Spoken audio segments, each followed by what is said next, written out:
Moi, je suis très heureux d'être reçu par le Méridional, marque historique du journalisme marseillais, et bravo pour cette relance de cette philosophie journalistique qui est particulièrement passionnante.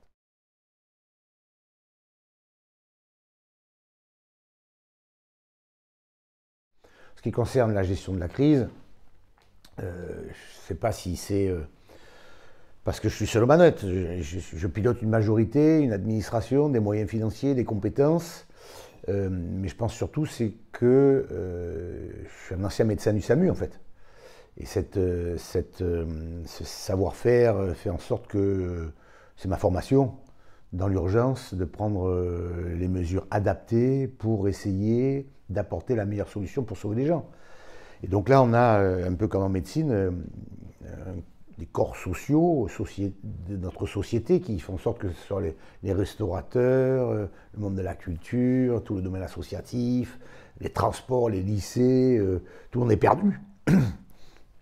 Avec une doctrine sanitaire aléatoire, avec des critères sanitaires qui ont évolué sans arrêt, avec un discours de la comité scientifique, en tout cas du conseil scientifique au niveau national, insupportable et inacceptable, parce que toujours bâti autour de la gestion des carences pour mentir en expliquant que c'est scientifique la décision, donc plus personne n'y comprenait rien. Donc moi, quand on ne comprend pas, il faut agir de façon simple. Donc comme je suis un garçon pragmatique, j'ai mis en place la majorité régionale, mon administration, des moyens financiers, avec des actions claires, précises et concrètes. Alors c'est sûr que ça a des résultats quand même, puisque nous venons d'être désignés par l'Europe, par la Commission, le Parlement européen, le Comité des régions, parmi les 6 meilleures régions européennes dans le cadre de la gestion de la crise. C'est-à-dire que ce n'est pas vous qui dites j'ai bien géré, ou moi qui dis regardez comme on a été fort avec ma majorité. C'est vraiment l'Europe qui, enfin voilà, on est la seule région française et on fait partie des 6 meilleures régions d'Europe dans la gestion de cette crise. Alors c'est satisfaisant bien entendu, ça fait plaisir bien entendu, c'est un honneur. J'irai récupérer le Worlds, le prix, le 16 mars. Mais pour autant, la crise continue. Et donc, on va devoir affronter encore de gros problèmes. Donc, il faut toujours rester humble et modeste face en plus à cette pandémie qu'on arrive plus ou moins bien à gérer, qu'on connaît mieux maintenant, et à les difficultés qui arrivent devant nous.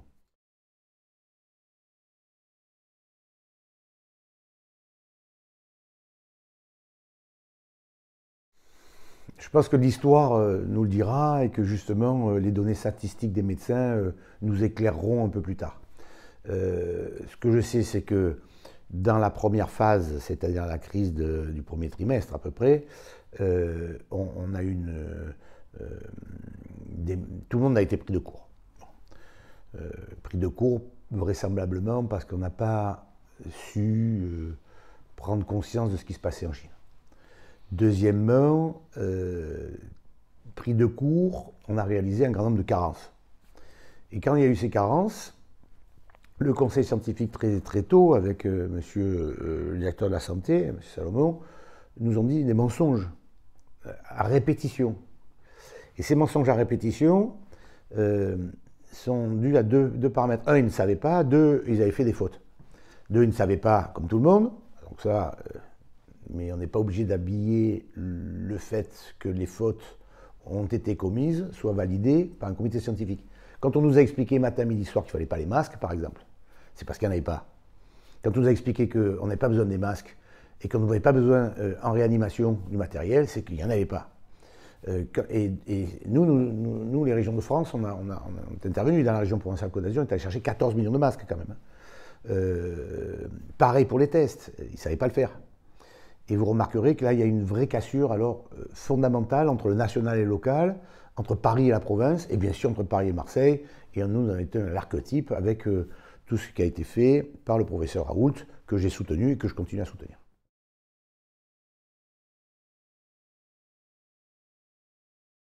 Je ne pense pas, je pense que c'est une erreur. Je pense que le couvre-feu à 20h a un vrai sens. Et je pense que entre 18h et 20h, ça n'a pas prouvé son efficacité. Voilà. En aucun cas. Donc maintenant, on a appris. C'est-à-dire qu'on a à notre dépens fermé la totalité des bars, des restaurants, des hôtels, tout ça, début octobre.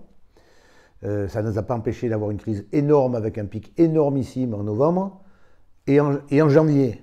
Ce qui veut dire que on peut même se demander si l'endroit de contamination majeur, c'est les bars et les restaurants. La preuve est faite qu'en tout cas, c'est pas pour ça que ça a rebondi.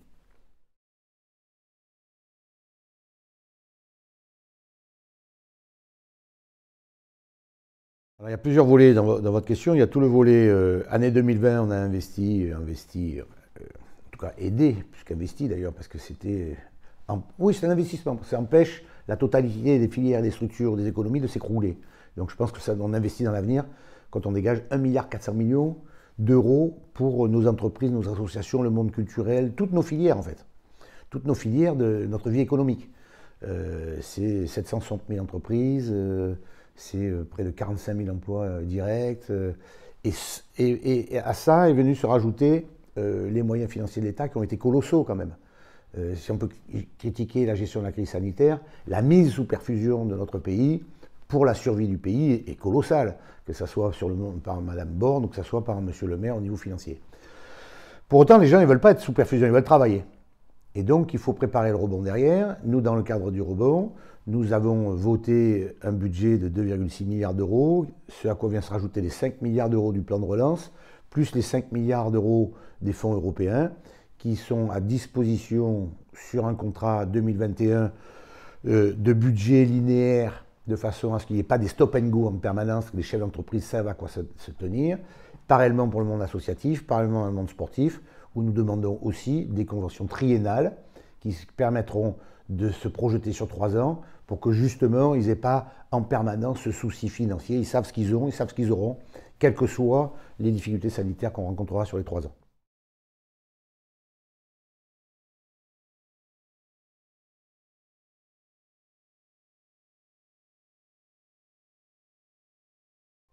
La démarche est le fait que les collectivités s'entendent pour faire des expérimentations territorialisées pour montrer qu'on peut réouvrir. Donc la question est, le truc est assez simple. On nous a fermé nos stations de ski parce qu'on nous a expliqué que toute l'Europe fermait. Ok, après tout, pourquoi pas, même si je peux ne pas être d'accord. Mais à partir du moment où il y a les terrasses ouvertes en Espagne, à Andorre ou en Italie, j'aimerais savoir pourquoi on ne peut pas ouvrir nos terrasses. Et donc je demande des expérimentations systématiques. Je demande les autotests salivaires comme ça existe pour pouvoir s'auto-tester, comme on s'auto-teste pour le diabète par exemple.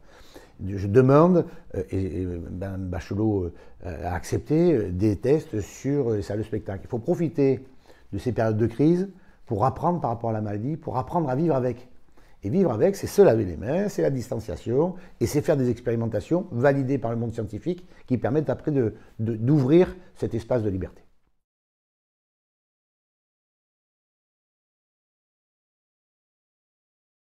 Proposer pour la perspective de cet été, pour les premières vacances qui arrivent, le forfait bol d'air, de façon à ce qu'on puisse avoir 70 € pour un week-end dans nos hôtels, dans nos vacances, etc. C'est le bol d'air. J'ai proposé aussi entre 1 500 et 2 000 € pour les réouvertures, de façon à ce que tous ceux qui ont été fermés, ils ont des travaux à faire, et donc on puisse les accompagner dans ces travaux. Et j'ai proposé le billet solidaire dès que ça sera réouvert. Ça veut dire quoi? Ça veut dire qu'on va retourner un peu à la vie et qu'on va en profiter. Ben, si vous allez au cinéma avec votre compagne, si vous allez voir un spectacle avec votre compagnon, si vous allez quelque part, ben, vous payez votre billet et nous, on paiera le billet d'accompagnateur. Ce qui veut dire que si vous avez une famille de 4 enfants, par exemple, ben, les parents payeront leur place et on paiera la place pour les enfants.